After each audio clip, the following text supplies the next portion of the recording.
Today's video is sponsored by BetterHelp.com, and I've been with them for a long time. BetterHelp is an online platform where we found that you can effectively communicate with your therapist. Now, you begin by filling out a questionnaire, and then you'll be matched with a therapist within a couple of days. And if that match isn't ideal for you, you can certainly make an adjustment there.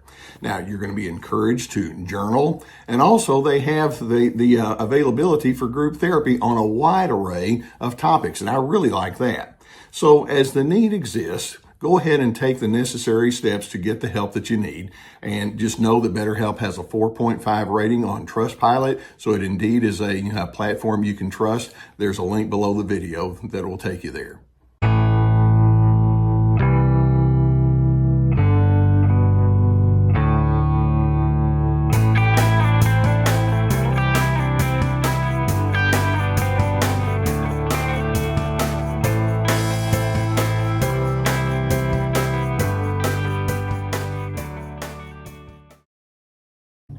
It's virtually impossible to overestimate a narcissist's need for alternate reality. Narcissists have spent decades trying to manufacture an image of themselves that's not necessarily grounded in truth at all, but they're known for having a deep history of covering up their real self, composing a false self, and thereby feeding their shadow self. I hope you kind of follow that reasoning there. Narcissists have concluded if I'm going to be open and honest and authentic about who I am, that's not going to work. In their world, it's a judgmental system out there, and they have not come to terms with what they're going to do with that judgment. And so what they do is they lie, and they lie a lot. Now, outwardly, they'll lie to you, as evidenced by keeping secrets and being defensive and concocting all sorts of explanations that don't match up with reality. But before they lie to you, they lie to themselves. And today I want to highlight 10 of the most common lies that narcissists have to hold on to. And these lies actually become defining features for who they are. It's kind of sad that you have to build, not kind of sad, it's very sad that you have to build your life upon deception, but that's part of the narcissistic pattern. So let's get to it. Lie number one that narcissists tell themselves is, I deserve favored treatment. Narcissists are known for having a raw selfishness, and every one of us can have some of that at times, but their raw selfishness is pervasive to the extent that it creates an attitude of entitlement.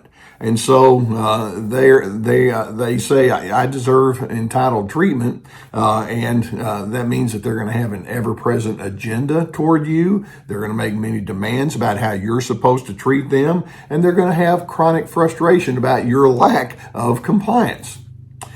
Lie number two, my expectations are realistic. And they've concluded that, well, because I'm so special and because I deserve favored treatment, well, I'm the best. And you really owe it to me to give me your deference. And as a result, they can't be pleased. And they're constantly in a mind of justification and rationalization about why they're right and you're wrong. And in doing so, it overshadows their weak self-image. It's like, no, I'm realistic. You're not. You just don't understand life like I do. And my thinking is that's accurate, but not in the way they mean it. Lie number three, they think when I err, it can't possibly be my fault. Now, there are times when narcissists will blunder or they'll make mistakes or they'll miscalculate it to the point where it's obvious and everybody can see it. But then they'll very quickly come back and say, well, I have an explanation. I can explain all of that. And that is, it's your fault. And they'll give excuses and they do blame shifting, etc. They can't take responsibility for themselves. It always has to be somebody else's fault. It's too painful for them to say, yes, I'm imperfect, I'm flawed, and I have a lot of things on the inside that I could learn. They can't do that. Lie number four, they think to themselves that there's no need for me to try to understand you. Narcissists have decided well in advance, before you even showed up, that when there's me and when there's a you, then I'm the superior one, you're the inferior one. And so they're thinking, well, all I need to do when I'm in relationship with you is to get you under my influence. And then when you come along and say, well, I have feelings and I have perspectives, and I have interpretations that you might benefit from, the response is, no, I don't think that's not in the equation. You need to understand me. I don't need to understand you. And so there's a lot of discounting there. Obviously, no empathy. Line number 5, they think to themselves, my anger is justified.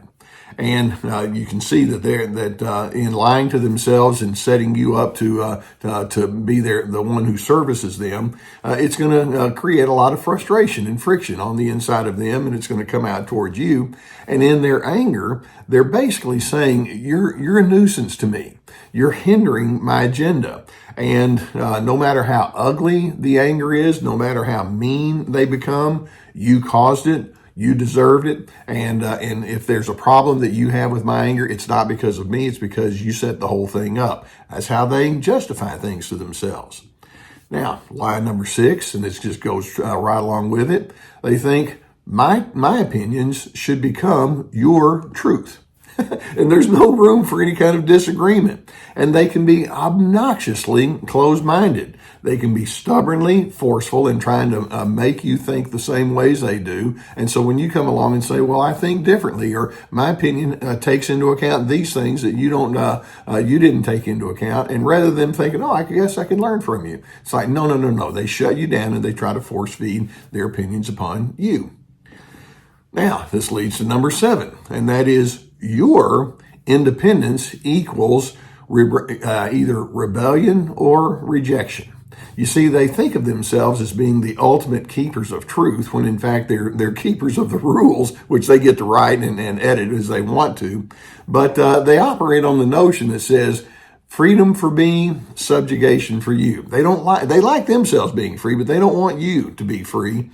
And this is especially true when they're in power positions, whether it's parenting or they think of themselves as being the head of the household, or in work settings or organizations. Whenever you have somebody that's in a power position, this double standard of freedom for me and subjugation for you comes out very strong. They need you to fall in line quickly. Now, number 8. They think to themselves, love, or in some cases, respect, means you admiring me. And they have a very poor conception of what love or respect is. In their mind, they can't even conceive that it might require them to show kindness, and not manipulative kindness, or ongoing decency, or grace, or mercy toward other individual. All of that stuff is lost on the narcissist. It's like, no, I just want you to admire me. That means that we have a love relationship. You defer to me. You think I'm the greatest. And then number 9 is they think to themselves, giving is overrated. Now, sometimes they may give in the love bombing phase, or they may give and help somebody else in order to receive not just favor, but call in some chips, and you now owe them. But in terms of just having giving and service and kindness and goodness for the sake of being that way, they think, no, it's okay for you to embrace service towards me, but I'm not going to be in that position. Or if I am a position where I'm supposed to be a servant, there's always going to be a hook. Forget about me being a truly giving and serving person, because there's not that much benefit in it for me, other than you being you owing me something. And then number 10, they lie to themselves by saying, my past mistakes should be overlooked. They're off the table. We can't talk about my past mistakes. And if a past mistake does come up, then they're going to let you know, A, that's none of your business. B, it's finished, it's history, and they have rationalizations and justifications. And again, it was always somebody else's fault. And they can't forgive themselves. They can't forgive you. They can't be fair-minded about deep history of problems. They just kind of go into a strong cover-up mode. Now, I go back and I say it's truly pitiable when someone has convinced themselves that I must build my life upon lies. Now, they won't see it that way. They'll think, well, it's a good thing you have me around to establish truth, but it's amazing how self-serving that truth actually is. Narcissists carry so much shame that they simply cannot admit that their approach toward life has failures, it has flaws, it's dysfunctional.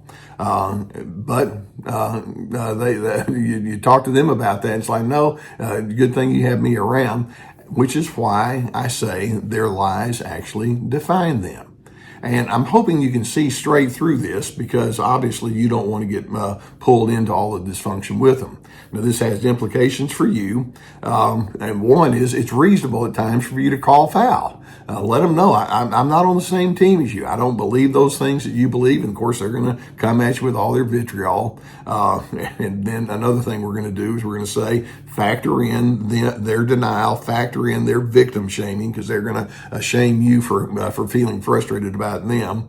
But then as you see through this, make your independence clear. I mentioned to you that your freedom, your independence is threatening to them. You know what? That's on them. It's not on you. To say, I have the privilege to choose for myself who I am and how I think and how I'm going to prioritize. It's not like we're talking highly risky kind of stuff there. We're talking about common sense. And when they say, well, that's just inaccurate, my thinking is that, no, well, what it is that's your way of thinking, and I'm not inside that mold.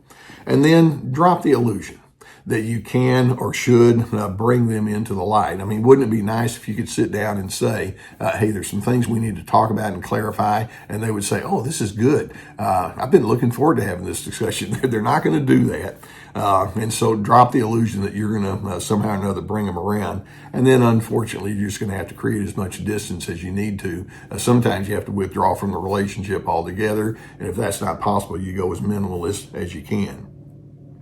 So narcissists are peddlers of a disinformation game. They're dishonest with you because they're not honest with themselves. And the net result, we go back to the shadow self. The net result is the shadow self is still very much in charge. And that shadow self consists of all of the unfinished business that they refuse to come to terms with. And it subconsciously creates chaos and turmoil.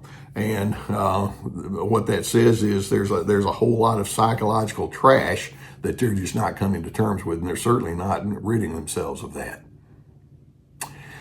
Now, I hope that videos like this can give you some good awareness and insight about what you're dealing with. If you haven't already hit that subscribe button, please do so. We're going to keep more videos coming towards you. I truly appreciate you allowing me to be a guide and a teacher for you. Now, you know that I'm a huge believer in therapy. Obviously, I spent over 40 years in the counseling office myself. And so as you have a need, please know that we have a sponsor that can help you in that category, betterhelp.com. It's an online therapy resource. There's a link below the video here that will take you to their website. You answer a few questions and you get to select a therapist you can work with. Please, as the need is warranted, invest in yourself and get the therapy that would be most beneficial for you. Now, speaking of that, also I have on my website, we have lots of resources. Chief among them are my courses. They're very extensive. Each course has at least 25 teaching videos with handouts and guided questions. We have courses on anger, on boundaries, on finding yourself despite the controller, on having healthy connections. And then on top of that, inside my website, we have my webinars, which are 90-minute PowerPoint presentations, lots of articles, and of course my books. So we have lots of resources, and I hope you avail yourself to that. Be a lifelong learner. Okay, narcissists are defined by their own dishonesty, and part of the dishonesty is they'll say, no, I'm not. It's like, okay, you just proved it. That being the case, I'm hoping as you see through it, you'll decide, I want to be somebody that is honest about who I am and about the world that I live in, because I want to be somebody that makes a difference in a healthy kind of direction. And in doing so, that becomes the foundation for you to find both steadiness and internal peace.